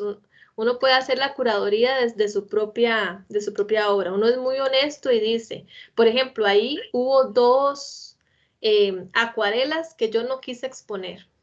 ¿Por qué? Porque pensaba que, o sea, que sobraban, que ya no aportaban a la exposición, entonces las quité. Pero en general el curador es una persona ajena a nosotros. Puede ser incluso un colega, puede ser de la galería, del museo. La mayor parte del tiempo es de la galería o del museo, ¿verdad? Ok. Pone Joan Calvo. ¿Cómo podemos construir un cronograma que sea realista para la realización? Para la realización, ¿es práctica? Pone Joan ¿Cómo Calvo. podemos crear un cronograma realista? Bueno, esa pregunta es súper importante. Tenemos que tomar en cuenta, si nos estamos dedicando completo a la creación de obra y solo tenemos que pensar en eso, pues vamos a tener mucho más tiempo libre para hacerlo. Pero si tenemos trabajo, si tenemos responsabilidades familiares y además llevamos otros cursos, tenemos que saber que nuestro tiempo es más limitado y por lo tanto debemos, por ejemplo, tomar en cuenta la cantidad de obra que yo quiera hacer. Digamos, que yo sea una persona que trabaja 8 horas, que luego voy a la casa del artista o recibo clases virtuales y tengo apenas tiempito los fines de semana para hacer tareas. Yo no me voy a poner que en 5 meses voy a hacer una obra de 100 fotografías, porque no, como yo creo que les ha dicho el profesor, no es sacar fotografías, es hacerlas. Y cuando hago una fotografía, tardo muchísimo tiempo. Entonces, ¿cómo puedo ser más realista? Bueno, si tengo 5 meses, puedo ponerme una meta de hacer 100 fotografías, sí, pero no como boceto, como boceto. como prácticas para ver qué me funciona y qué no, y de ahí sacar unas 10, unas 15, unas 12. Entonces alguien dirá, pero 12 o 10 son 8, pero es que 8 buenas fotografías es mejor que 20 malas, que 100 pésimas. Entonces, debo tomar en cuenta mi realidad familiar, laboral, para hacer un cronograma realista. Tener metas claras, es decir, si yo ya estoy investigando sobre un tema, si ustedes vieron, vamos de lo macro a lo más pequeño. Primero 5 ideas, luego 2, luego investigo esas 2 y hago los planteamientos, son un montón, pero luego tengo que elegir e ir reduciendo y sintetizando. Yo no puedo estar en la parte de ya elegir las propuestas visuales y ya estoy haciendo los bocetos y de un pronto a otro se me ocurrió agregarle al tema de los deportes extremos, sigo con eso, al tema de los deportes extremos, la contaminación que provocan los aviones de los paracaidistas. O sea, si eso yo no lo había contemplado y lo meto ahí, me va a crear un desastre en el cronograma. Y parece gracioso o parece que no pasa, pero eso es muy común, que nuestra mente está tan activa que empezamos a pensar tanto, que nos desviamos del foco y no sintetizamos. Y recuerden, o sea, en una fotografía no pueden decir todo, tienen que elegir decir algo. En una exposición tampoco pueden decir todo, tienen que decidir elegir algo. Y otras cosas van a quedar sueltas, pero para eso habrán otras exposiciones. Entonces, una manera de hacer un cronograma realista es tener en cuenta siempre que debo sintetizar, que no puedo abarcar todo lo que quiera, como dice el dicho, el que mucho abarca, poco aprieta. Entonces, me puedo más bien frustrar. Otra cuestión para no alargarme en esa respuesta que es muy importante, pero es tan importante que por aquí tenía un libro que se lo recomiendo muchísimo. Se llama Organízate con eficacia. Como les digo, a veces los artistas pensamos que, bueno, yo no pienso eso, pero en general la sociedad puede pensar que un artista es un vago, que es un desordenado, que es un bohemio, que es un vicioso, que es un bueno para nada. No, no, no, no, no. Un artista en serio investiga, estudia, se ordena, se organiza, sabe sobre finanzas, sabe sobre administración. Si todavía no saben todo eso, yo también estoy en aprendizaje. Tenemos libros, tenemos YouTube gratis con gente profesional que da cursos gratuitos. Hay cursos en doméstica que cuestan como 6,000 colones, 7,000 colones, ¿verdad? Entonces, este libro lo venden en la librería internacional. El año antepasado yo me lo compré. Lo empecé a leer a finales y lo estuve leyendo el año pasado también. Y me ayudó, pero ustedes no tienen ni idea, muchísimo a la creación de obra. Porque aquí no solamente habla de organización, habla de priorizar, habla de sintetizar, habla de cómo decir no a los demás, cómo poner límites, cómo enfocarme. Entonces, yo realmente para hacer un cronograma bien, para hacer una planificación realista, como decía el compañero, les recomiendo muchísimo sacar un tiempito y comprar Organízate con Eficacia. Si por alguna razón no lo pueden comprar, también está en Amazon en digital y también en YouTube hay gente que ha hecho resúmenes de este libro. Hay podcasts de este libro. Está este libro en audio. O sea, de verdad que se lo recomiendo muchísimo y les va a ayudar a ordenarse, no solamente para crear obras, sino en la vida en general. Ok. Maureen Araya dice, maravillosa tu exposición, ahora sí entiendo. Karim dice, ¿cómo se lograría el dinamismo de una exposición física o virtual? ¿Cómo se lograría el dinamismo? ¿A qué se refiere con eso? ¿Como a como a que la gente llegue, como que la gente lo vea o no sé. ¿Me escucha? Sí, ¿Sí? se escucha. Es que me refiero a que, digamos, no es lo mismo lograr poner las pinturas o lo que uno vaya a exponer de cierta manera, aprovechando el espacio en un lugar físico donde usted puede, digamos, manejar o manipular, por decirlo de alguna forma, la secuencia y que la gente lo va a ver y lo que va a sentir junto con el ambiente y la obra en sí misma. ¿Cómo se lograría eso que se logra en una exposición física y en una virtual? Ok. En cuestión de las exposiciones virtuales, si bien es cierto, tenemos mayor alcance porque hay personas que igual no van a ir presencialmente a nuestra exposición, tenemos que poner en la balanza los pros y los contras, ¿verdad? Uno de los contras es exactamente ese. Obviamente, ahora yo les estaba pasando las imágenes, pues los colores no van a ser iguales a los que realmente son. Yo sé que no son iguales por el tipo de cámara, por el teléfono que ustedes tengan, por la compu. Igual pasa con el orden, ¿verdad? No es lo mismo ir pasando diapositivas y que la gente los vaya viendo a que la gente interaccione con la obra, se mueva en el orden del recorrido visual o brinque de una a otra. Eso es un contra que tiene la exposición virtual.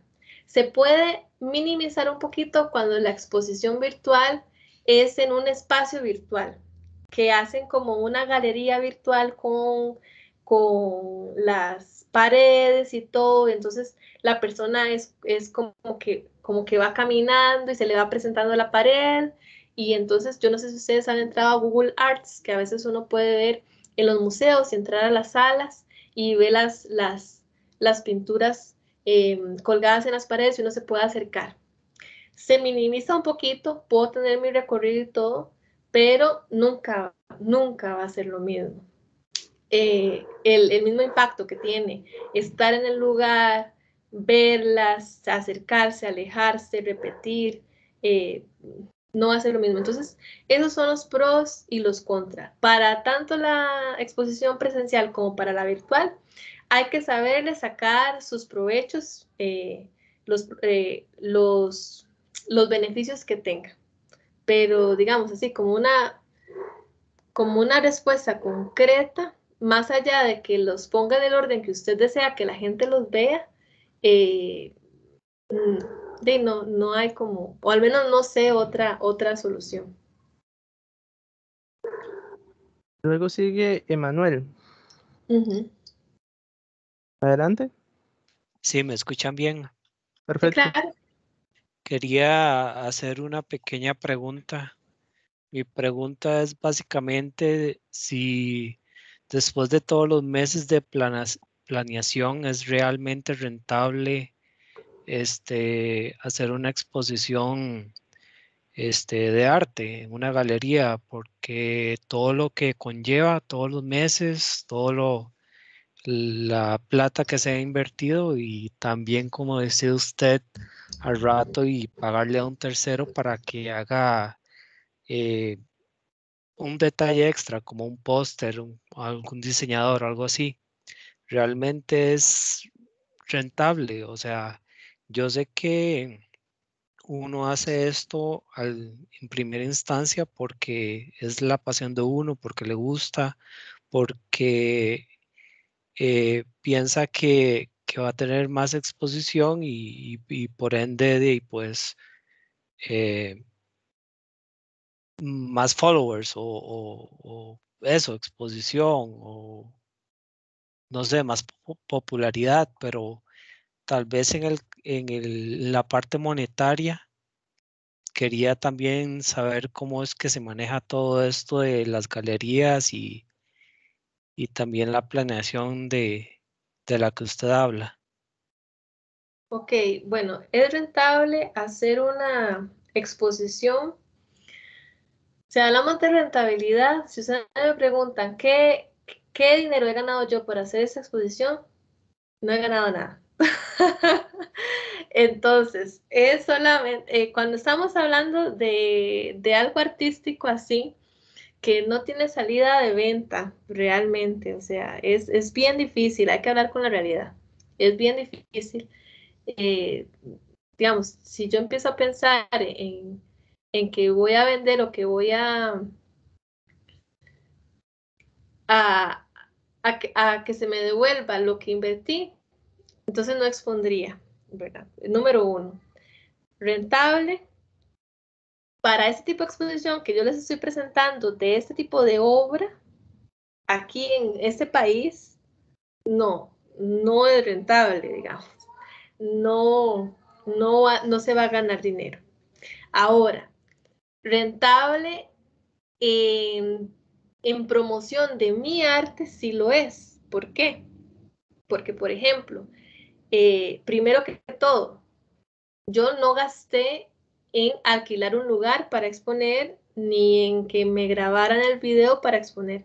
Yo lo que hice fue participar en una convocatoria. Entonces ahí es donde es importante buscar lugares reconocidos, públicos o privados, pero que te den el espacio sin cobrar. Por ejemplo, esto es la Botica Solera, que es un espacio de la Municipalidad de San José, por lo tanto no cobra. Yo tuve que pagar el transporte de las obras, obviamente, ¿verdad?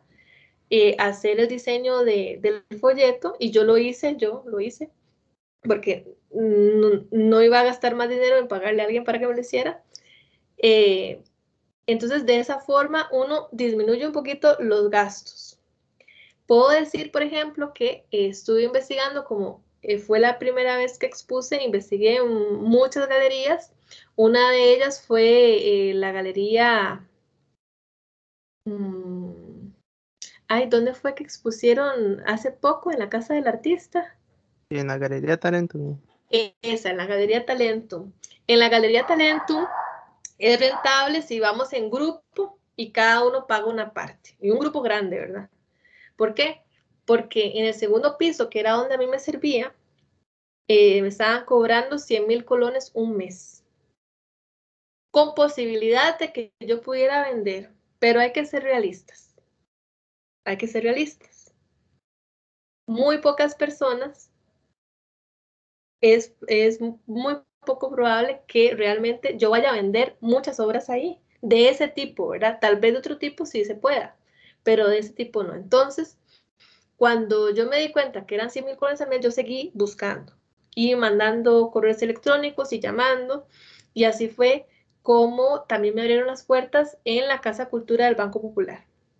Entonces, yo sugiero que ya que se ha hecho gran inversión en la planificación y la investigación, si no saben hacer el diseño de los folletos, de las fichas y todo, pues vean tutoriales en YouTube para hacerlos o empiecen a travesear un poquito. Ahora hay una aplicación gratuita en internet que se llama Canva, que esa yo la utilizo para hacer los posts de Instagram, de Facebook, los folletos, los brochures, todo. Lo hago ahí, es facilísimo, tiene hasta imágenes muy bonitas para utilizar. Y que busquen siempre lugares que sean gratuitos o lugares que, por ejemplo, en la Huaca, que lastimosamente no pude exponer ahí por eso de la pandemia, yo tenía planificado el año pasado, a principios, exponer ahí, y lo que me pedían a cambio era una obra, es decir, una pintura, pero me daban el vernissage con vino, toda la cuestión, todos los folletos, toda la publicación. Iba a ir ¿cómo es que se llama? Los profesores de la UACA, el director, todos los catedráticos, iba a ir reporteros. Entonces yo dije, claro, yo les doy una, y además me dejaban elegir cuál era. Y yo, claro, yo les doy una pintura, además que le iban a tener en la pinacoteca de la universidad. Entonces ahí es cuando uno empieza a poner en la balanza, mira, me están cobrando esto, ¿verdad? O me están pidiendo una hora a cambio, pero me dan todo esto. Entonces sí vale la pena. Más cuando uno está empezando. Ya, si uno está colocado, si uno sabe que es obra que se vende, y pues se va y empieza a alquilar lugares privados, ¿verdad? Porque ya sabe que va a vender. Pero cuando uno está empezando, cuando está haciendo obra de este tipo, que es más como de denuncia social o cuestiones así que uno sabe que es más difícil que se venda, que es más por amor, ¿verdad? Así como por puro amor, tocar puertas, llamar, mandar correos, presentarse, visitar. Yo visité lugares, entonces para ver a los directores, para hablar con ellos, y alguna puerta se abre, alguna puerta se abre.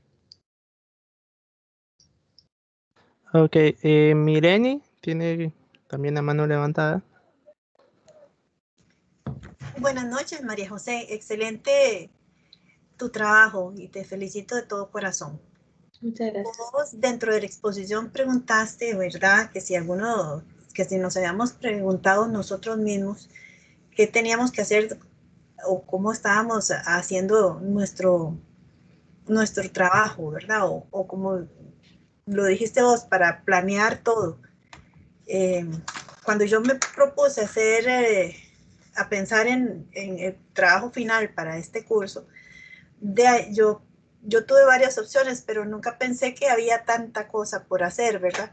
Sí tomé una y ya tengo la decidida, ¿verdad?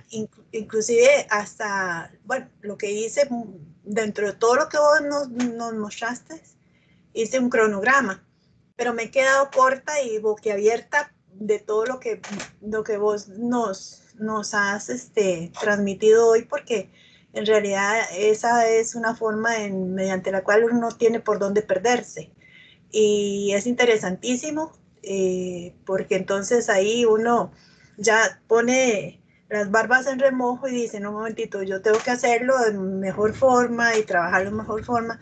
De hecho, cuando vos hablaste de bocetear, yo soy una de que, por ejemplo, me pongo, y para el año pasado creo que hice algo parecido, hice como un guión con unas imágenes más o menos, ¿verdad?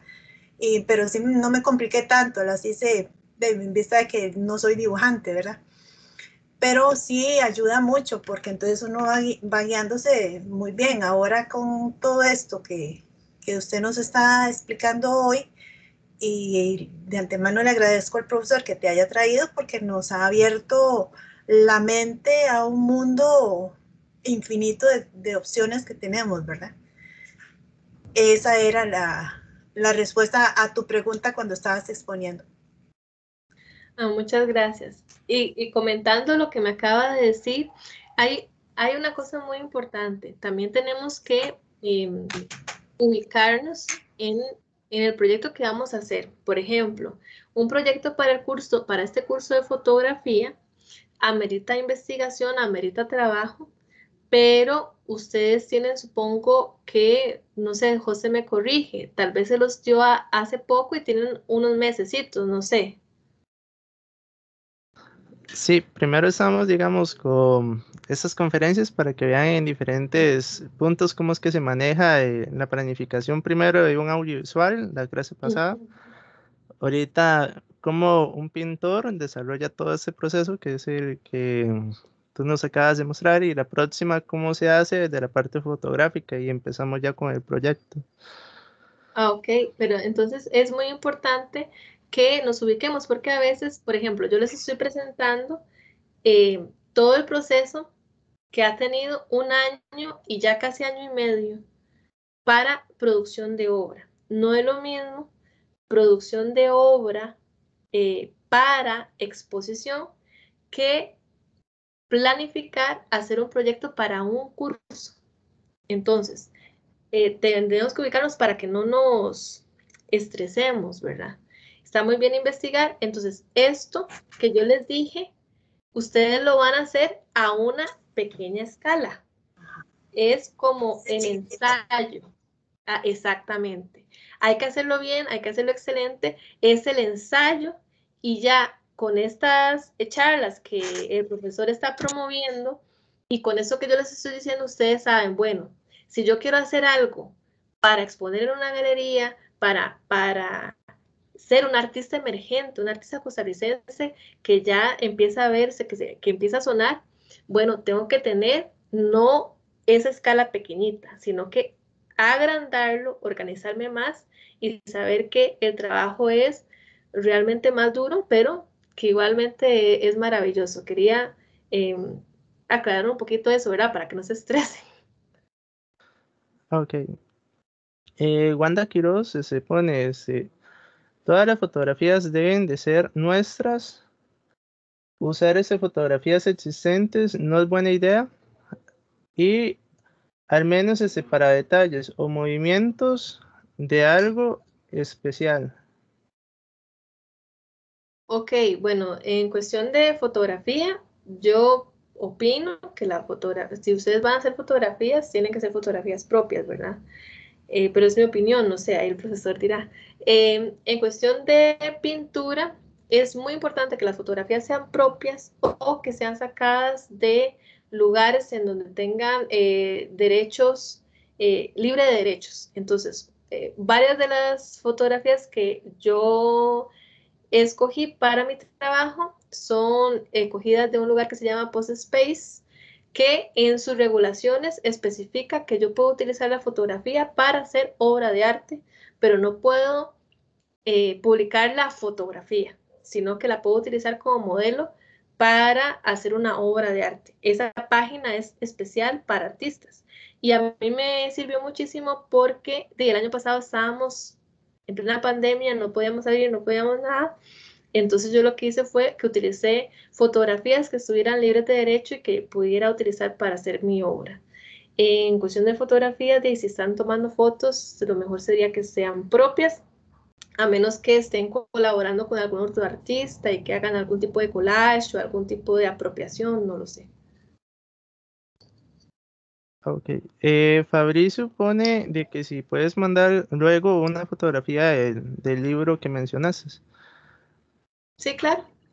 Ajá. Y bueno, como comentario propio. Va a silenciar a Fabricio, perdón. Ahí. Bueno, comentario propio. Conforme a lo que era psicología del color, digamos.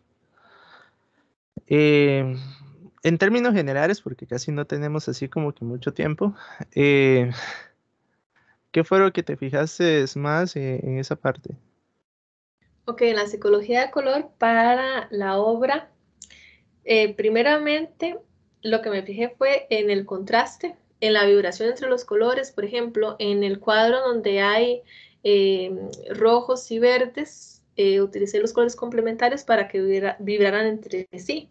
Eso, cuando uno estudia teoría del color, se da cuenta que el color rojo, el color eh, emana, por decirlo así, verde sobre el verde y el verde rojo sobre el rojo, entonces son vibrantes. Igual pasa con el violeta y el amarillo y con el rojo, no, perdón, con el azul y el fucsia, o por decirlo así, magenta, me pasaba que eran tan fuerte el contraste, ya no por ser complementarios, sino que simplemente era como un color frío y uno cálido muy fuertes, que cuando yo los pinté hasta me mareaba. Entonces, en ese momento dije, sí, eso es lo que necesito porque quería que impactara realmente. También escogí, por ejemplo, en el cuadro de la mamá gallina, el color rojo que simboliza alerta, peligro, ¿verdad? Y el color morado que muchas veces se utiliza para lo sacro, para lo sagrado. Si ustedes vieron en la obra hay mucho rojo, porque primero es mi color favorito, ¿verdad? Ahí también vienen los gustos del artista, pero me funcionaba muchísimo porque era como alerta, atención y atrae mucho al espectador. Yo quería que fueran sumamente atrayentes, que fuera tan potente el color que hiciera ese espacio como claustrofóbico y que se viera los personajes encerrados en un espacio imaginario que no existe. Muy bien. Y Tino, muchísimas gracias. La explicación, la verdad, no, yo no dije nada. La explicación, la Nada, verdad, es que estuvo muy buena. Y no nada sé más. si tiene ahí algo más. Hay Sí, que así a las 8, ¿verdad? Terminan. a Unos las 8. 3 minutitos. Adelante. Sí. perfecto. Vamos a ver. Veo una manita levantada. No sé quién es. Yo creo que es que no la bajaron. Ah, ok. Era de Milenio. Vamos a ver. Ah, bueno, Fabricio acaba de levantar la mano. Ah, ok. No, mi consulta era nada más de los como 5 temas que usted había dicho, ¿verdad? Yo prácticamente en lo que es fotografía, bueno, yo iba a empezar con arte, ¿verdad? En una universidad, en la UCAR, la Universidad Continental de Ciencias y el Arte. Ajá. Ahí iba a empezar yo con arte, pero empecé con otro tipo de carrera. Pero yo soy interesado con arte, ahora con fotografía. Usted que dijo como 5 temas que había que escoger. Yo prácticamente estoy interesado en general, digamos, lo que son para tomar fotografías, bautizos, matrimonios, zonas abiertas en parte naturaleza, en general, la parte que usted mencionó de tomar fotografías, como decir, mandarse un avión con un paracaídas, eso me llamó la atención mucho. Si se pudiera hacer, eso me inyectó mucho. La parte de acción, la parte que usted mencionó, ese es otro tema. La parte de deporte, la parte de adrenalina también. Sería un fotógrafo, como decir, en la parte general, no metido en solo un tema, no. Por eso yo le digo, ¿qué pasaría conmigo, digamos, metido en tantos temas, ¿verdad? Bueno, nada más ahí silenciar. Ya, ok. Silenciar ahí el microfonito para que no salga el retorno. Ujú, perfecto. La presentación que yo les acabo de dar es cuando uno está pensando en exponer un tema específico. Es decir, cuando un fotógrafo se dedica a bodas, a bautizos, como dice usted, fiestas y eso, pues esos son temas que no, por decirlo así, es por el cliente que vos vas a ir a tomar fotografías a una boda, ¿verdad? Entonces, es un tema más que todo de mercado para poder vender tus servicios como fotógrafo. Ahora, esta presentación no es enfocada en vender los servicios como fotógrafo, así como de bodas, de fiestas y bautizos, sino más bien en uno mismo, además de hacer eso, que está perfecto, ¿verdad? Que hay que hacerlo para poder vender y que además es muy bonito, además de tomar fotografías de eventos y todas esas cosas, uno mismo escoger una temática para luego exponer en una galería, en un museo, para que su trabajo se dé a conocer, para vender obra propia. Entonces, este es, es para utilizar la fotografía de una manera artística, ¿verdad? No sé si me explico correctamente.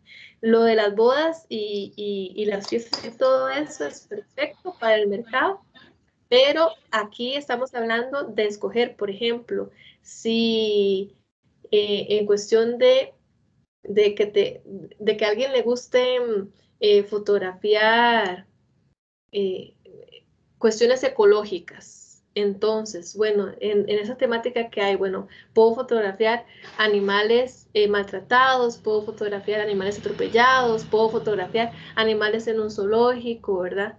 Pero yo pienso eso como una obra para exponerla, para yo promocionarme como artista en fotografía, en pintura, etcétera.